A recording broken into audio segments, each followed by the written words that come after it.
당신을 위한 족보입니다. 당신을 위한 족보. This genealogy is for your benefit. This genealogy is for your benefit. 당신을 위한 족보. 여러분 다 읽으셨어요? 이 엄청난 족보를요. 네, 사실 어떻게 보면 좀 왜 이렇게 기록을 해야 될까? 지루하게만 느껴질 수도 있고 또 읽기도 힘든 이름들도 많죠. 예, 그런 이름들이 연속이 되는데, 자, 이게 지금 여기 지금 스크린에 보면 예수 그리스도의 나심은 이러하니라. 그러니까 예수님의 탄생, 우리 성탄절에 이 예수님의 탄생을 언급하기 전에 먼저 이렇게 긴 족보를 왜 소개하고 있을까? 예수님 족보가 왜 중요할까? Why is Jesus genealogy so important? 왜 이렇게 중요할까? 여러분, 족보를 보면 무엇을 알 수 있을까? 여러분, 족보를 보면 뭘 알아요? 보통 가문이 어땠다. 제가 박혁것의 59대손인가 60대손이에요. 그러니까 이제 가문을 알 수 있죠. 예수님 족보를 보면 뭘 알 수 있냐면 예수님이 구약에서부터 예언된, 그리고 그 약속으로 성취된 메시아다, 이것을 알 수 있는 거죠. 그래서 오늘 한번 1절 가볼까요? 아브라함과 다윗의 자손 예수 그리스도의 계보라, 이러면서 지금 두 사람의 이름이 등장하죠. 누구랑 누구예요? 아브라함과 다윗이죠. 자, 이 마태복음은 특별히 누구를 들으라고 썼을까? 유대인일까 이방인일까? 특별히 유대인들을 겨냥해서 쓰여진 복음서죠. 자, 그런데 유대인들에게 예수님이 메시아다라는 것을 알기 위해서는 예수님이 누구의 후손으로 오셔야 되겠어요? 아브라함과 다윗의 후손으로 오셔야 되죠. 아브라함과 다윗 그러면 유대인들은 껌뻑 죽죠. 아브라함의 후손이야? 다윗의 후손이야? 그리고 사실은 이미 성경의 예언대로 다윗의 후손으로 오실 메시아가 이제 예를 들어서 이사야 9장 6절에 보면 유대인들 생각에는 구약 성경의 예언대로 예수님은 어디서 오셔야 돼요? 다윗의 혈통으로 오셔야 되고, 그 다윗의 아버지 이름이 이세. 그래서 이세의 뿌리에서 한 싹이 날 것이다. 자, 그게 바로 이제 메시아에 대한 예언들이거든요. 그러니까 오늘 이 족보를 딱 보는 순간, 예수 그리스도는 바로 이 예언의 성취로 아주 오래전에, 그러니까 예수님 탄생하기 전에 한 700년 전쯤에 이사야 선지자가 물론 고난받을 것도 예언하셨지만 그의 이름은 기묘라 모사라 전능하신 하나님이라 영존하시는 주라, 이런 모든 메시아의 예언을 이미 700년 전부터 다 했다는 거죠. 그리고 여러분들이 이제 또 미가서를 요즘 읽고 있는데, 미가서를 보면 역시 한 700년 전쯤에 미가서 5장에 보니까 2절에 보니까 그 메시아는 예루살렘도 아니고 어떤 큰 도시도 아니고 작은 도시, 너 에브라다야, 베들레헴의 옛 이름인데 네가 비록 작을지라도 거기서 한 구원자가 나올 것이다. 그게 뭐예요? 바로 700년 전에 예언된 아브라함의 후손으로 다윗의 후손으로, 다윗은 유다 지파죠. 유다 지파. 그러니까 유다 가문에서 메시아가 나온다, 그리고 나왔다 라는 것을 이 족보가 보여주는 거예요. 그러니까 예수님의 족보가 왜 이렇게 길고 지루한 것이 소개되었는지 알겠죠? 예수님은 유대인들에게 이해가 되는 거예요. 이분이 진짜 우리가 오랫동안 기다리던 메시아구나, 이런 걸 알 수 있는 거죠. Matthew wrote primarily to Jews. He is trying to show that Jesus is the one the Jews have been waiting for. Jesus is the long-awaited Messiah. 그것을 우리에게 보여주는 겁니다. 자, 그런데 우리가 지금 17절로 되어 있는 이 족보를 읽었는데, 이 예수님 족보의 좀 특징들을 우리가 한번 살펴보면서 그 가운데서 우리 크리스마스를 통해서 주님이 우리에게 주시고자 하는 메시지를 찾아보려고 합니다. The characteristics of Jesus genealogy. 자, 첫 번째로는 뭐냐면 selected persons. 그러니까 선별된 이름들이에요. 아까 거꾸로 가보세요. 17절에 뭐라고 됐나 볼까요? 거꾸로. 우리 17절에 그런즉 모든 대수가 아브라함부터 다윗까지 14대, 다윗부터 바벨론 사로잡혀갈 때까지 14대, 또 바벨론 사로잡혀간 후부터 그리스도까지 14대. 그러니까 예수님의 조상으로 몇 대가 기록되어 있어요? 42대가 기록되어 있습니다. 자, 이스라엘 역사의 어떤 중요한 시점을 기점으로 해서 3등분을 했죠. 자, 이것은요, 여러분, 어떤 분이 성경을 읽다가 성경을 아주 깊게 읽었어요. 근데 구약 성경을 읽고 마태복음을 읽다가 보니까 빠진 사람이 있는 거예요. 빠진 사람이. 그러면 이거는 예수님의 완전한 족보도 아니다? 아니죠. 이건 완전한 족보가 아니라 모든 조상이 다 포함된 족보가 아니라 이런 거 읽으면서 이거 성경이 뭐 앞뒤가 안 맞는 거야 이런 뜻이 아니라 대표로 선정된 조상들의 족보예요. 그리고 왜 이렇게 14로 나눴을까요? 어떤 무슨 영적 의미가 있을까요? 없을까요? 영적 의미가 없고 마태는 똑똑한 사람이에요. 아주 오가나이즈드한 퍼슨이에요. 하나님이 마태를 그렇게 활용하셔서 이 복음서를 기록하게 하실 때 14 자르면 외우기가 좋죠? 기억하기도 좋죠? 네, 그런 의미가 있는 거지. 그런 문학적인 구조가 있는 거지. 뭐 14가 무슨 특별한 의미가 있는가? 가게 이름을 14라고 지을까? 뭐 14 이런 의미가 있는 건 아니에요. 자, 그러니까 쉽게 이해해서 그런 거예요. 만약에 어떤 사람이 나에게 박 목사 당신의 조상이 누구요? 그러면 저는 뭐라고 그럴까요? 뭐 별로 없어요. 뭐 신라의 그 시조 박혁거세, 그 다음에 신라의 충신 박재상의 후손이 영해박 씨거든요. 뭐 그래서 이제 몇 사람 얘기하는 거죠. 그렇다고 조상이 누구요? 그러면 제가 그 59대 손 다 얘기해야 되는 거예요? 그건 아니잖아요. 마찬가지로 그러니까 지금 예수님의 대표 족보가 마태복음 1장에 기록되어 있다라는 거 여러분들이 기억하시기 바랍니다. 이게 왜 중요한데요? 이렇게 물어볼 분이 있어요. 그런 얘기 왜 하세요? 성경은 오류가 없다는 걸 얘기하는 거예요. 그 빠진 거 보고 이거 오류 아니야? 이렇게 얘기하면 그것은 이 마태복음의 저자가 우리에게 이 마태복음을 기록할 때 의도를 우리가 놓치고 있다. 그런 얘기죠. 그러니까 이름이 빠져도 괜찮은데 더 중요한 것은 예수님 족보의 특징 중에는 사실은 우리가 성경을 여러 번 읽고 설교를 많이 들으신 분들은 그 얘기를 들으셨을 거예요. 이 족보에 나타나는 그 이름들 가운데는 전혀 우리가 기대할 수 없었던 그 이름들을 포함해서 아주 다양한 사람들이 나옵니다. 여러분, 훌륭한 사람들 나와야 안 나와요? 이 중에 나오죠?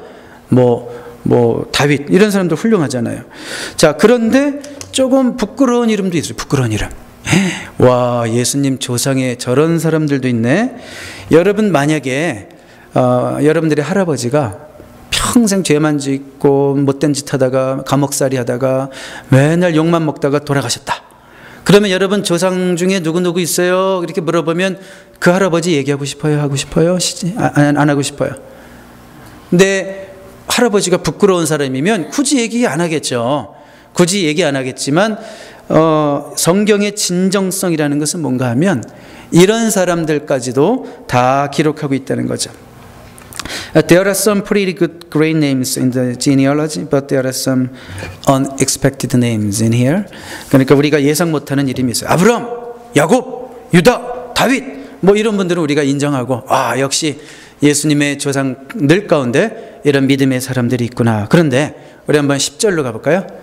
이제 우리 10절로 가보면 히스기야는 선한 왕입니다. 그런데 참 신기해요. 이 선한 왕 밑에서 이렇게 못된 왕이 나올 수가 있을까? 그 아들은 아주 최악의 왕이었어요. 이스라엘 열왕기 역사 중에서 므낫세를 낳고 므낫세는 아몬을 낳고 아몬은 요시야를 낳고 또 요시야는 또 선한 왕이에요. 그런데 그 선한 왕 둘 사이에 므낫세와 아몬이 껴있고 우리가 구약성경 읽어보면 이 왕들에 대해서 하나님이 신랄하게 얘기하거든요. 아주 악한 왕입니다. 자, 그런데 이 악한 왕들이 누구의 조상으로 지금 선정되어 있어요? 예수님의 조상 가운데 이런 자들의 이름이 선정되어 있어요. 이건 뭐예요? 예수님 족보의 진정성을 얘기하는 거고 성경은 가감이 없죠. 사실은 우리가 이렇게 존중하는 아브라함이나 다윗 같은 사람들도 성경이 무슨 위인전 꾸미듯이 아브라함은 흠도 없고 마음이 푸근한 할아버지였어요. 이렇게 얘기 안 하죠? 아내를 누이라고 속여 처먹는 아내 팔아먹는 불안당이었어요. 이런 말도 나오잖아요. 그리고 다윗이 그렇게 하나님 마음에 합한 왕이었지만 남의 여자 목욕하는 거 보고 불러다가 간음한 남자예요. 막 이런 표현도 있잖아요, 성경에. 그러니까 성경의 기록은 가감이 없죠. 성경의 진정성이라는 것은 뭐예요? 이거를 무슨 위인전처럼 꾸미고 무슨 플롯하고 영웅전 이런 게 아니잖아요. 뭐 이렇게 좋은 것만 딱 골라가지고 이렇게 신화처럼 만들어 놓은 것이 아니라 있는 그대로 그걸 통해서도 하나님께서 보여주시는 메시지가 있기 때문에 다 기록했다는 거예요. 이렇게 이런 이름들이 기록된 이유가 있다는 거죠. 특히 이제 여러분이 이 족보를 보면서 이미 예전에 놀라신 분도 있고 성경을 지금 혹시 마태복음 1장을 처음 보시는 분, 설교를 처음 듣는 분이라면 유대인 입장에서는 깜짝 놀라는 게 있죠. 자, 뭐냐? 그 많은 인물들 중에 여자가 있다는 거죠. 그러니까 예수님 당시에 족보에 여자 이름이 들어올 수 없어요. 아브라함이 이삭을 낳고 이삭이 야곱을 낳고 해요. 그러니까 여자가 낳는 게 아니라 남자가 낳아요. 그렇죠? 아브라함이 이삭을 낳다니까요. 이삭이 야곱을 낳았어요. 여자의 배를 통해서 낳았어도 성경은 남자가 낳아요. 그래서 다 남자가 애 낳는 거예요. 자, 그런데 여기 지금 보면 여자들의 이름이 등장하죠. 네 사람.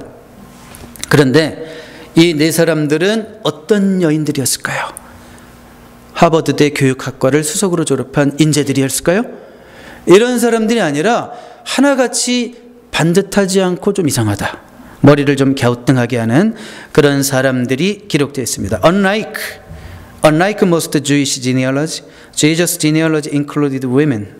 Surprisingly enough, all women recorded here were women of bad reputation. 이상한 사람들만 기록되어 있어요. 첫 번째로 한번 3절 보세요. 유다는 다말에게서 베레스와 세라를 낳고 이렇게 기록되어 있습니다. 자, 여러분 뭐가 문제예요? 유다 남자, 다말 여자 결혼해서 베레스와 세라를 낳았다. 그러면 좋다. 이렇게 두 자녀를 둔 부부일까요? 그게 아니죠. 유다의 며느리가 다말이죠. 그러니까 이상하죠. 이거 벌써 뭐야? 며느리 사이에서 애가 태어났어요. 자, 그러니까 시아버지와 동침한 여인, 복잡한 사연이 있었지만 이거 자랑스러워요? 우리 가문 가운데는, 우리 조상 가운데는 이런 여자가 있었어. 시아버지랑 동침해가지고 애도 낳았어. 웃으면서 얘기할 수 있어요? 말도 안 되지만 예수님의 조상에 이런 여인의 이름이 기록되어 있다는 거예요. 불경스러워라 라고 얘기하는 사람은 충분히 이해가 가요. 그렇지만 여기 하나님의 어떤 큰 은혜가 있는 거죠. 그리고 5절 가볼까요? 5절. 살몬은 라합에게서 보아스를 낳고, 보아스는 또 나중에 룻이랑 결혼해서 그의 후손으로 다윗이 오고 예수님의 조상이 되잖아요.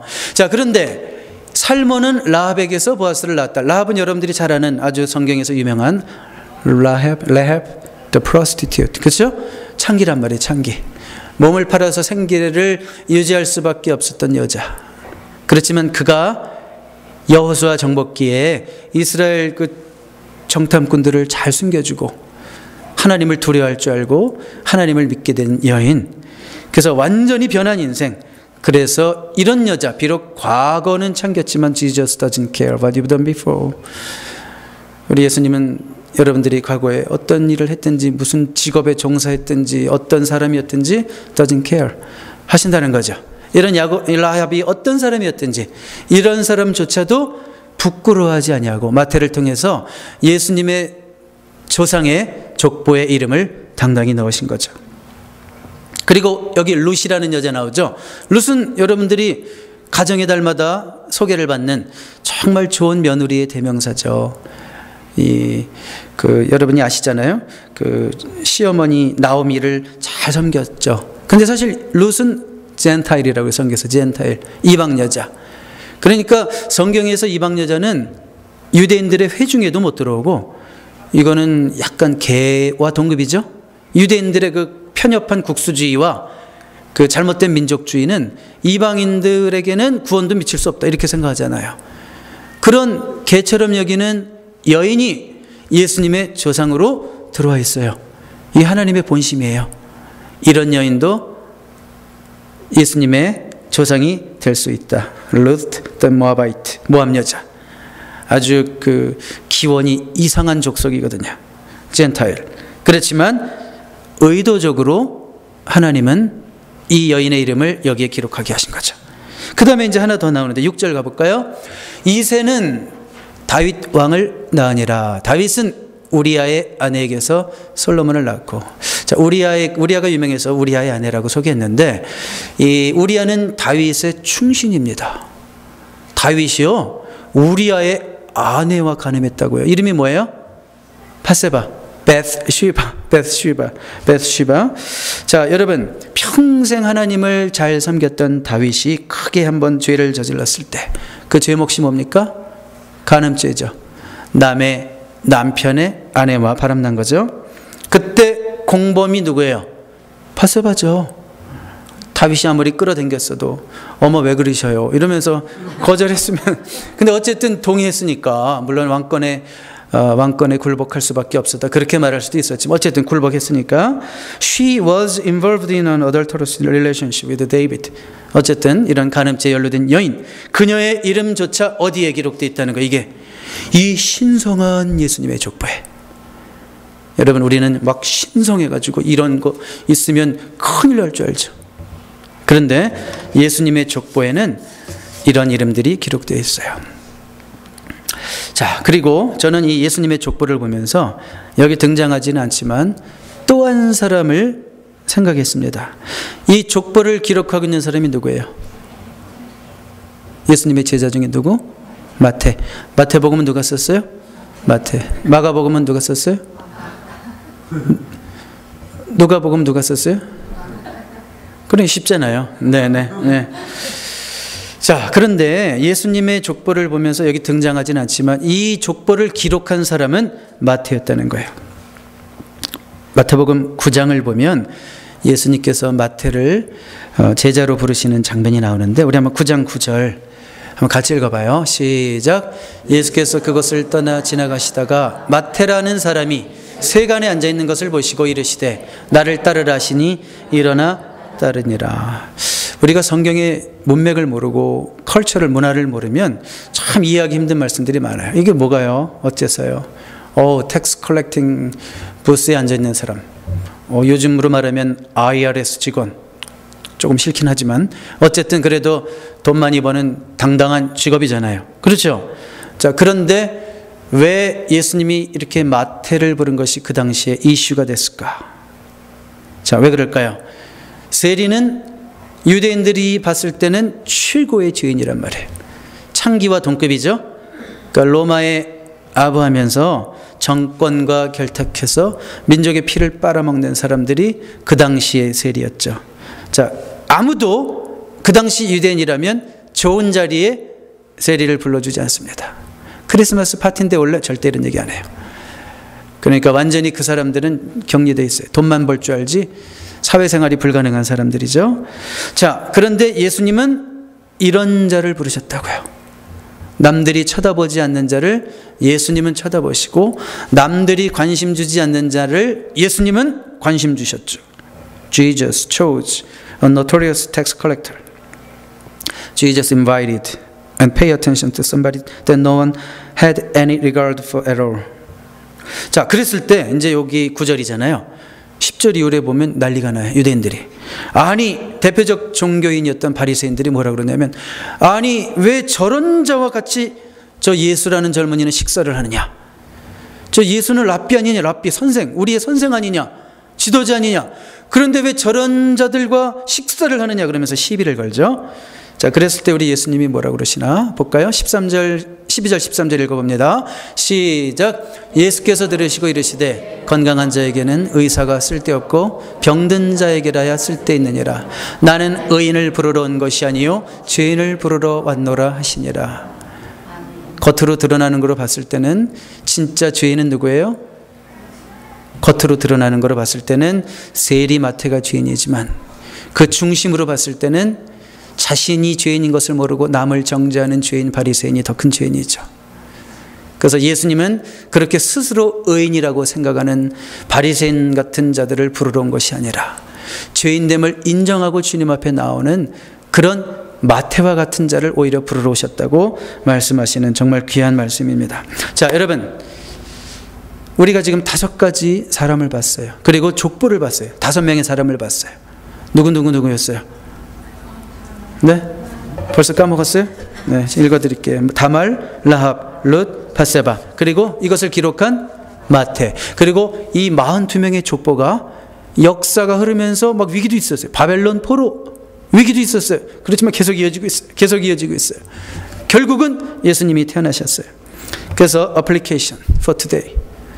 이 말씀을 우리가 어떻게 적용할 것인가. 두 가지만 간단하게 말씀드리면, 크리스마스는 예수님의 오심은, 크리스마스는 하나님이 인간 역사를 다스리신다라는 것을 보여줘요. 크리스마스 shows us that God is in control of human history. 여러분, 예수님이 이 땅에 오심을 그 누구도 꺾을 수 없었다. 그 얘기예요. 그렇죠? 바벨론 포로가 되어서 살았을 때 이스라엘 백성들은요, 성전이 무너졌어요. 우리 민족은 끝났다. 그렇게 생각했죠. 우리 민족은 끝났다. 그러면 거기서 끝나버리면 예수님은 오실 수 있어요, 없어요? 대가 끊기는 거예요. 그렇지만 정확하게 예레미야가 70년이라고 예언한 대로 70년 후에 다시 고국으로 돌아와서 스룹바벨을 통해서 성전이 세워지고 다시 그 계보는 이어지죠. 그래서 어떤 역사의 위기도 예수님의 오심을 중단시킬 수 없었다는 거예요. 왜요? 하나님이 통치하시기 때문에. 여러분, 예수님이 오실 때도 위기가 있었죠. 예수님이 오심을 제일 트러블드 된 사람 누구예요? 싫어하고 반기지 않은 사람, 헤롯 왕이죠. 그래서 헤롯 왕이 뭐라고 명령을 내려요? 그 예수님 태어난 곳 지경 주변 해가지고 전 지역을 다 해가지고 2살 이하의 아이들을 죽여버려. 자, 그랬을 때 하나님이 또 어떻게 간섭하십니까? 피신하게 하시죠. 하나님께서 요셉을 통해서 꿈에 현몽하시고 나타나셔서 예수님을 피신하게 하시잖아요. 구원자 되신 예수님이 십자가를 지셔야 되기 때문에. 자, 그분이 하나님의 뜻을 이루기 위해서, 하나님의 계획 속에 있는 일을 이루시기 위해서 인간의 어떤 방해도 방해할 수 없었다. 그런 얘기죠. Jesus came to the world according to God's timetable. No people, no events can interrupt God's plan for the Messiah to come. God is in control of human history. 여러분, 질문해 볼까요? 하나님이 정말 역사를 다스리시고 주관하심을 믿습니까? 그건 좀 어렵지 않은데, 그러면 하나님이 여러분의 인생에도 개입하시고 지금도 여러분의 삶을 다스리심을 믿습니까? 여러분, 은혜와 사랑의 교회를 하나님이 세우시고 이 교회를 지금도 하나님이 다스리시고 이끌어 가신다는 것을 믿습니까? 몸서리치게 느끼지 않아요? 뼈저리게 느끼지 않아요? 근데 많은 사람들이 또 의심할 수 있어요. 세상을 바라보면서 정말 하나님이 다스리실까? 하나님이 다스리신다면 왜 이런 일이 생길까? 전쟁의 위협은 그치지 않고 여기저기서 기독교적인 가치관은 무너지는 것 같고 교회가 욕을 먹고 많은 사람들을 우리가 이렇게 바라보면 정말 하나님 없이 살아가는 것 같고, 그럼 우리는 낙심해서 이렇게 결론 내릴 수 있어요. 하나님의 다스림이 진짜 있나? 하나님이 다스릴까? 하나님이 다스리는데 왜 내가 이렇게 힘들지? 우리 아들 둘째가 그런 거예요. 하나님 나 사랑하시긴 하는 거예요? 어릴 때 할 수 있는 질문이죠. 그렇지만 여러분, 하나님은 여전히 다스리신다. 그게 믿음이에요. 내 눈에 보이는 건 없어도. 옛날에 어떤 목사님이 항상 하시던 거 있죠. 이 눈에 보이는 건 없고 눈에 잡히는 건 없고 느껴지는 거 없어도 뭐예요? 여전히 하나님이 내 삶을 다스리신다. 합력해서 선을 이루실 것이다. 결국은 합력해서 선을 이루실 것이다. 이것을 믿는 것이 진짜 믿음이에요. 아유, 목사님이 내 삶을 너무 모르시고 저런 얘기 하시는 거 아닐까? 그 순간에도 하나님이 다스리시고 결국은 합력해서 선으로 이끄실 거야. 이렇게 선포하는 게 믿음이라고요. 여러분, 하나님의 때가 되니까 갈라디아서 4장은 그렇게 표현했어요. 때가 참해. Time is fulfilled. 때가 참해 예수님이 오시는 거예요.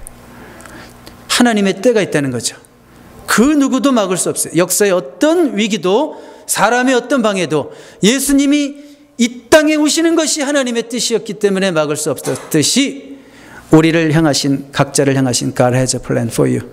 하나님의 목적과 계획이 있기 때문에 지금 이 순간 하나님의 계획이 없는 것 같고 답답한 그 순간에도 하나님은 저와 여러분을 바라보고 다스리고 계신 줄로 믿습니다. 하나님은 라스베가스를 바라보고 계십니다.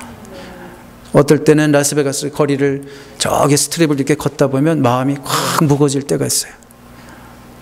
물론 그들 가운데는 예수 잘 믿고 잠깐 놀러 온 사람도 있겠지만 거의 대부분이 정말 하나님 없이 하나님을 잃어버리고 그냥 인생 한평생 즐기는 거지. 뭐 그러면서 가는 사람들이 허다한데 그런 사람들 보면 하나님 정말 다스리십니까?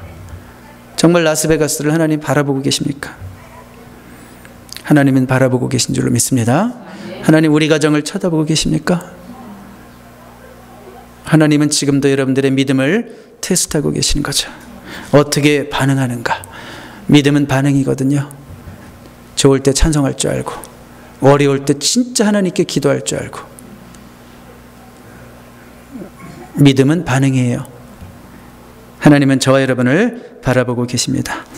너무 고달프고 불안해하는 우리의 삶도 다스리십니다. 자, 크리스마스는 이 사실을 기억하라는 거예요. 하나님이 지금도 다스리십니다. 그러니까 안심하십시오. 그러니까 평안하십시오. 이게 크리스마스가 우리에게 주는 메시지예요. 오늘 이 족보가 우리에게 주는 메시지예요. 한번 옆 사람에게 하나님이 지금도 다스리십니다. God is in control now. God is still in control now. 그러니까 안심하십시오. 시작. 그러니까 안심하십시오. 그러니까 평안하십시오. 자, 그러니까 크리스마스가 우리에게 주는 메시지는 하나님이 지금도 나를 다스리신다. 하나님이시기 때문에, 좋으신 하나님이시기 때문에 결과는 해피엔딩이다. 영화를 보면서 아무리 중간에 지지고 볶고 주인공이 맨날 의도터지고 매 맞고 그래도 결국은 주인공은 잘 된다. 우리는 다 하나님의 주인공이기 때문에 결국은 하나님께서 모든 것을 합력해서 선을 이루실 것이다. 이 믿음을 가지고 나아가려는 거예요. 이게 크리스마스 메시지고, 두 번째 마지막으로 크리스마스는 모든 사람이 구원받을 수 있다라는 것을 우리에게 주는 메시지로 던지고 있습니다. 어떤 사람? 모든 사람. 그 인간도요? 네, 그 인간도 모든 사람이 구원받을 수 있다. 크리스마스 shows us that salvation is for all people, including bad sinners. 그렇죠? 자, 여러분 아까 우리가 봤어요. 그 네 사람 이름 다말, 라합, 룻, 바세바. 자, 그 죄인들입니다. 그다 현행범들의 그 시대 거의. 그 죄인들의 이름이 바로 우리들의 이름이다. 그렇죠? 다윗은 집사님의 아내에게서 뭐 이런 식으로 나오는 거예요. 우리 이름이라. 거기가 우리 이름 있는 거라 이거예요. 우리 이름 있는 거예요. 자, 거기 원래 내 이름이 들어가야 되는 거예요. 동의하십니까, 여러분? 예수님은 그런 자들의 메시아다. 바로 저와 여러분의 메시아다. 목사님 나를 모르고 얘기하시는데 내가 한평생 반듯하게 살아왔어요. 그런 교만한 자의 메시아다. 죄인됨을 깨닫지 못하는 자의 메시아다. 그리고 주님 전 할 말이 없어요. 제 과거 한번 늘어놓으면 우리 교인들 다 기절해요. 이런 자의 메시아다. 그러니까 어떤 종류의 죄인이든 누구에게도 구원자가 되실 수 있다. This genealogy shows us that Jesus loved us all enough to be the Messiah, not just for good and religious Jews, but for all people, including sinners, including you and me. 그래서 이 족보는 누구를 위한 족보예요? 나를 위한 족보다. 오늘 설교 제목이 뭐예요? This genealogy is for your benefit. 이 족보는 나를 위한 족보예요. 만약에 이 족보에 이름들이 그냥 쫙 좋은 사람만 들어가 있으면 그 좋은 사람들의 메시아잖아요. 그러면 나는 절대 거기 못 들어가요. 나는 예수님의 구원자로 모실 수가 없어요. 근데 희망 있는 것은 예배 시간에 꼬박꼬박 조는 자도 하나님의 그 은혜의 보좌 앞에 나아갈 수 있는 거예요. 누구 조는 사람 없어요. 명상한 사람이 있었어요. 제 말씀을 명상하느라고 이런 사람이 있었는데, 자, 그래서 이 족보는 누구를 위한 것이다? 나를 위한 것이다. 예수님께서 이 마태를 부르실 때, 이 마태복음을 기록한 마태를 부르실 때 이렇게 얘기하셨죠. 마태야, 너 요거는 좀 고치고, 너 그 생각은 좀 뜯어 고치고, 너 그 옷 입고 다니는 게 뭐니? 너 그 귀 뜨는 거 그거 좀 뜯어. 뭐 이런 식으로 그 고친 다음에 나에게 알아. 이러셨죠. 어떻게 하셨어요? 그런 게 아니라는 거예요. 예수님은 있는 모습 그대로 그냥 와라. 있는 모습 그대로 와라. 이렇게 얘기했어요. 자, 그 사랑에 변화된 것이 마태예요. 나 같은 자를 용납하시다니. 나 같은 자랑 말을 엮어주시다니. 너무너무 감사하다. 그래서 온 거예요.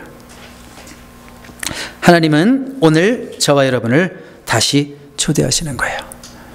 우리 주님이 초대하신 식탁에 가봤더니 누가 있나 가봤더니 라합이 있어요. 룻이 있네. 바세바가 있네. 다말이 앉아있어요. 그 한 자리는 누구의 것입니까? 내 자리, 내 자리, 내 자리. 당당하게 그 한 자리를 차지하시기 바랍니다. You are invited to God's table to take your place with Tamar, Rahab, Ruth, Bathsheba and Matthew. 이것이 바로 크리스마스가 우리에게 주는 진정한 기쁨의 메시지인 줄로 믿습니다. 기도하겠습니다.